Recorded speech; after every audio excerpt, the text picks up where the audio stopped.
There's something in fitness that I call the vanishing point, and I want to explain what that is and why it's important. So, first off, wherever you are in fitness and wherever you start, you can always get better.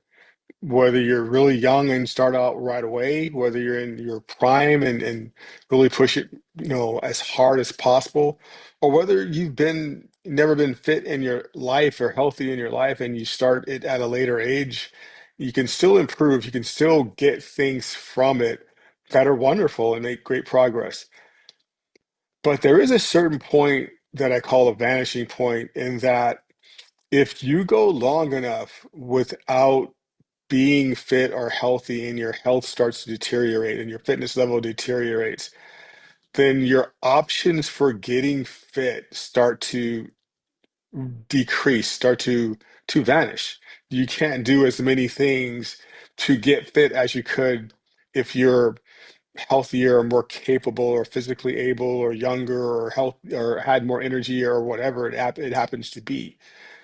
That's not always age related. Sometimes it's health related, but age can definitely be a factor. So for at 26, I could do a lot more things for fitness than I can at say 66, in terms of options of getting, more fit and more capable.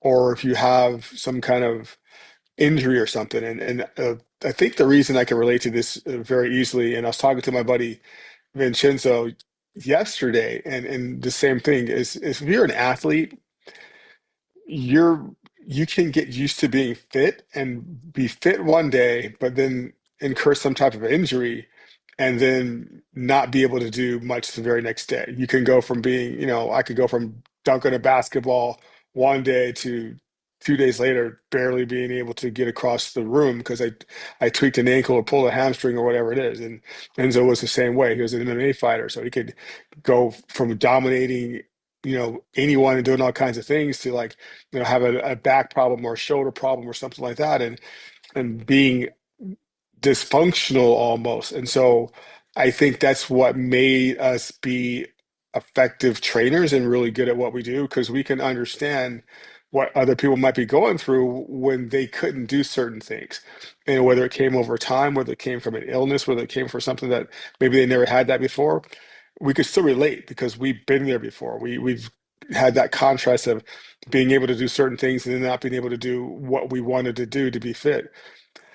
Unfortunately, in terms of life and fitness and health, we can reach a vanishing point in terms of how well we do or do not take care of ourselves. So if we go long enough, if you go long enough without taking proper care of yourself, it's going to add up. There's going to be a cumulative negative effect in terms of what you're able to do to be fit. So your options are limited. So like I'll use my dad as an example. He got to the point where his health was deteriorating so much that his options were limited. So he needed to lose weight. He needed to have some regular exercise, but he couldn't walk very well. And he had so much joint pain in his knees and it's harder to stand up. And so then you're really limited in what you can do. You can't go out and take that walk. You can't climb those stairs. You can't do those things that, be active enough to really get you more fit and more healthy. And so the body can then spiral down at a much faster rate. So you reach that vanishing point. So before you reach that vanishing point, you want to have some aspect of your fitness that helps you maintain your function, helps you maintain your mobility, helps you maintain your capability to do those things to stay fit. And if you can do enough of those things, then you can either hold off your the issues that you may have or reverse them and get to the point where you're better again. Now, I'll never forget the Tufts Institute research study that they did where they had a bunch of gentlemen who were confined to walkers or wheelchairs. And the real issue was just the lack of fitness. And they started exercising them and a very high 80 to 90% of them were able to get off of those walkers or out of those wheelchairs just because they became stronger or more capable or more fit. So you can do a lot and take yourself in a positive direction with exercise, with fitness, But if you wait too long, you're not going to be able to function well enough to have the enough options to really help yourself. So the sooner you start it, the more mindful you are at continuing and being consistent and staying on top of what you're able to do and capable of doing, the better it's going to be for you. And you can push past that vanishing point and make it and delay it coming onto you as long as possible. You don't just want to live longer, you want to live functionally longer. So you want to do functional things. And being able to walk up a flight of stairs when you're 70 or 80 carrying that bag of groceries, you know, that's a huge thing. He's being able to get out of a chair, being able to go across the room, being able to get from point A to point B. We may take those things for granted now, but what if we couldn't do those things? And having been injured so many times as a young athlete, knowing what that's like to like, okay, now I got to struggle to do this. Now I got to struggle to get from point A to point B because there's some kind of lower body injury or whatever. So I could relate to that, in terms of all of a sudden you can't do those things. And now I can relate to that in terms of people I see who've gotten older and they're suffering or struggling.